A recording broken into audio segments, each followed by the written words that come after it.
The Prime Minister is with me now. Anthony Albanese from the honeymoon to the Insiders studio. Congratulations, firstly, on Good morning, David. Thank you very much. And can I take the opportunity to thank Australians for the very warm wishes that we have received. It's been quite heartening, and it was a wonderful marriage. And then a 4-day honeymoon is short, but it was wonderful to have a bit of time off together. Well, that's good to hear. Just mentioned before you've come here, you've popped in at the Emergency Australia Management headquarters. This situation on the Central Coast and the Mid-North Coast, it's not a great start to the summer, is it? No, it's not. And New South Wales in general is facing quite a difficult season, we suspect. Houses lost yesterday. Fortunately, no loss of life. That, of course, is always the priority. But fires burning as well in the Upper Hunter. There's also been some issues in Tasmania and in Western Australia, around the Kimberley region as well, in the Pilbara. So this summer, of course, like all summers that would appear in recent times, is going to be a difficult one. But New South Wales in particular has a range of preconditions, if you like, for being quite a difficult one. Let's get to the issue that many families are no doubt discussing this weekend, the social media ban that's coming in from Wednesday. You've acknowledged this won't be 100% effective, but it will make a difference. How will you be measuring the success of this?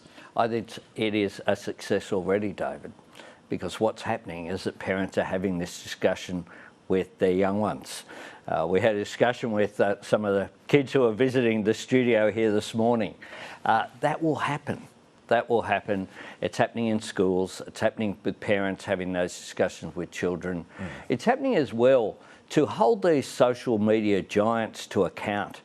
Anyone who reads the stories of parents that are in the Sunday newspapers today who've lost loved ones would have their heart torn. This is a change that hasn't come from government. This is a change that has come from parents taking what is a personal tragedy and channeling that into wanting no other parents to go through the heartbreak that they've experienced. If it turns out, though, that a lot of kids are getting around this through whatever means, what will you do? Well, we'll continue, of course, to monitor, but we've said very clearly that this won't be perfect, just like chances are last night was Saturday night, somewhere in Australia, somewhere under 18 got a drink in a pub. But it's the right thing to do for society to express its views, its judgment about what is appropriate. And there is no doubt when we look at the rise in mental health issues faced by young people, when we look at the social harm which has been caused by social media, that we want kids to have the opportunity to enjoy their childhood. And we want parents to be empowered as well to have that discussion. And it's important here to recognise that Australia isn't going alone.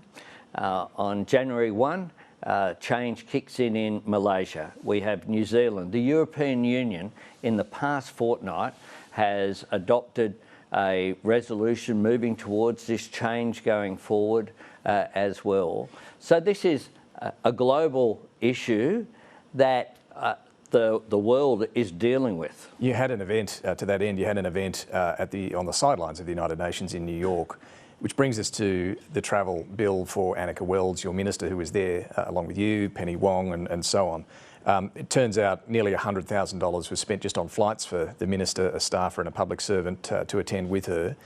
Does that seem like a wise use of taxpayers' money to you?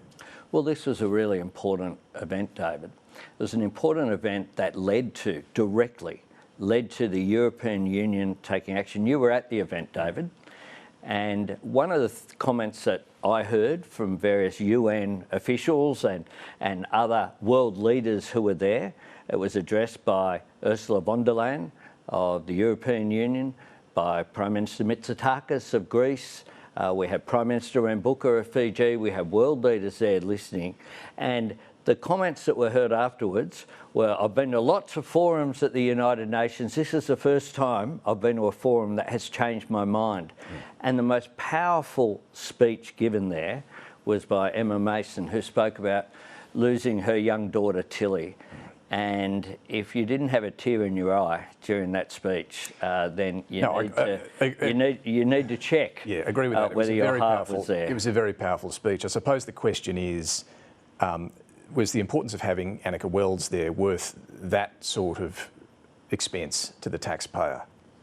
Well, Annika Wells was, of course, doing her job as the Communications Minister who's in charge of this world-leading legislation, passed with bipartisan support, to give credit particularly to Peter Dutton when he was opposition leader. And it was an important event. And it wasn't just the event there, it was then the follow-up of people wanting to have meetings, have discussions. How is this going to work? What can we do to get buy-in here? And when you've got Australia, a middle power, taking on these global giants, then I tell you what, David, it has helped that we have others in our corner now, rather than the potential which was there for us to be isolated by these giants, the big tech companies who have a lot of power and influence. I guess the problem here with this flight was that the plan was that the minister was going to go on your plane, but was caught up with the Optus 000 problem here in Australia, then had to make a last-minute booking to get to New York. You or your office would have had to approve that, is that right? Did you? Of course. So you did approve this? Of course. You thought 34 grand for a flight was okay? Well, we spoke. I didn't get all the receipts, David. What happened was I was travelling. We spoke on the Friday night. We spoke again on the Saturday morning before I departed, and made the decision that Minister Wells would stay. So this was your call? To deal with these issues. Well, we did it as a government. We make calls, David. But on this decision to go ahead with that flight, that's your decision? We make decisions as a government, David. And Minister Wells stayed back, and therefore it was, I assume, you know, I don't, this will come as a shock, David, but I don't, you know, ring up and make bookings myself. But you or your office have to approve that flight cost? Of course. And we spoke on the morning, right, and Minister Wells travelled. It was a very significant event for Australia. The other story that's come to light today, as I mentioned, is the use of a family reunion entitlement for a weekend at Thredbo. Annika Wells says she had ministerial duties there, did some skiing as well. Was that an appropriate use of the family reunion entitlement? Well, what you've left off there, David, was what she was there for, which was for a Paralympic event. There was an announcement of herself as Sports Minister, just like we've made announcements here at the Australian Institute of Sport. We made an announcement about the doubling of funding for parasports as well. But I'm asking about the use of the family reunion entitlement. Is that what you'd use it for? Well, there are family reunion entitlements available. All of the travel was within guidelines. So you don't have a problem with a weekend at Thredbo? Well, she was working, and there were announcements and there were events there, David. I just remember, and people with long memories would know, Tony Burke many years ago did repay thousands of dollars to the taxpayer for a family reunion trip to Uluru. It was within the entitlements, but it was copping a lot of criticism. He repaid it. You're not saying Annika Wells should? I'm saying that it was within entitlements, and Annika Wells was working on that trip as Sports Minister, participating. I think the lifting up of parasports has been something that my government's been very proud of. Would you have done this? And that's been driven by Annika Wells. But would you have done this? Look, people, there are rules there, and I'm not going to go through each and every one. You know, I've got a big job, David. Appreciate that. Well, let's talk about some of the other... They are completely within rules and within the guidelines. Some of the other parts of your job, people are struggling with cost of living, which I suppose is why people do look at things like this and scratch their heads. Part of that cost of living struggle is being felt by older Australians at the moment. Your new aged care reforms came in about a month ago. We're getting quite a bit of feedback through the ABC's Your Say project about this. Some have told us they or their elderly parents are having to pay between $80 and $120 for support to have a shower. And they've had to cut back on the number of showers they're having each week. Is this what you intended? Well, let's be clear to go back a bit, David. We inherited an aged care system that had been summarised by the Royal Commission's interim findings by its title, neglect. What we have done is to repair the system. The biggest reforms that have been put in place this century began just at the beginning of November, 1 November. And what we have done, firstly, is to make sure we addressed workforce issues by a significant increase in pay. What that's done is stop people leaving the sector. We have some 7 million additional minutes of care for older Australians every single day. We have put in place 99% of the time now there is a nurse back into nursing homes. We have reformed the system with the legislation that was pushed through by Minister Wells at the end of last year. The concern that's being raised is particularly about the cost of getting support for a shower, and the concern is that this should be regarded clinical care and covered.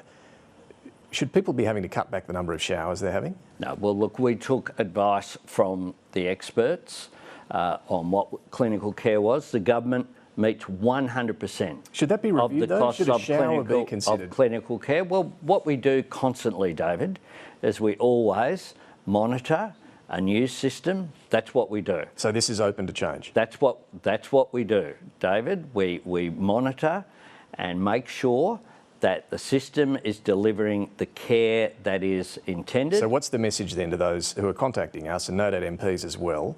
Will you review whether showering should be covered? What we do, David, is more importantly, we review the system at all times to make sure it's delivering the care that is required. On another cost of living measure, inflation's been edging higher. You need to make a call in the next week or two on whether to extend the household energy rebate beyond the end of this year. It's worth $150 every 6 months. Should families expect that this will continue or not? Well, what we've said, David, is that this wouldn't be in place forever. This was an interim measure. We'll give consideration to that in the lead up to my EFO and make an announcement before the end of the year once we make that decision.